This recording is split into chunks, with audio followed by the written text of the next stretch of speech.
তুমি যদি একটা বন্ধ ট্রেনের ভেতর আটকে পড়ো আর দেখো কেউ তোমাকে দেখছে, তখন কি করবে? আগের পর্বে নাইমুল ও রাফি পরিত্যক্ত ট্রেনে উঠে পড়ে আর দরজা হঠাৎ করেই লক হয়ে যায়। তারপরেই তারা দেখতে পায় একটা ছায়া মানব ধীরে ধীরে তাদের দিকে এগিয়ে আসছে। আজ জানবে সেই ভয়ঙ্কর সত্য।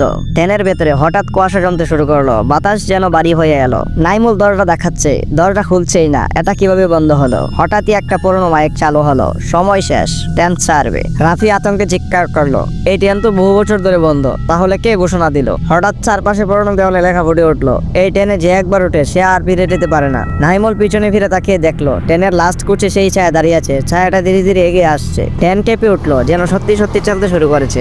হঠাৎ সব আলো জ্বলে উঠলো, জানালার ওপাশে সারি সারি ভুতুরে মুখ। রাফি কাঁপতে কাঁপতে বলল, আমরা যদি এখান থেকে বেরোতে না পারি তাহলে? নাইমুল চিৎকার করলো, দরজা ভাঙতে হবে, না হলে আমাদের বাঁচার কোনো উপায় নেই। ওরা দরজার লক ভাঙার চেষ্টা করলো। এমন সময় সেই ছায়া মানব আরো কাছে চলে এলো। তার চোখ নেই, মুখ নেই, কেবল একটা বিকৃত হাসি। সে হাত বাড়িয়ে দিল।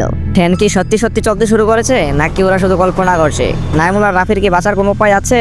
তোমাদের রাত একটা কমেন্টে লেখো। আর আগামী পর্বে দেখতে পাবে নাইমুল আর রাফি কি ট্রেন থেকে পালাতে পারবে, নাকি ওরা এই ট্রেনের ভুতুরে রাত্রি হিসেবে পরিণত হবে। সাবস্ক্রাইব করে পরবর্তী পাঠের জন্য। আর এরকম আরো রহস্যময় ও ভয়ঙ্কর গল্প পেতে আমাদের গল্প কার্নিভাল চ্যানেলটি সাবস্ক্রাইব করো।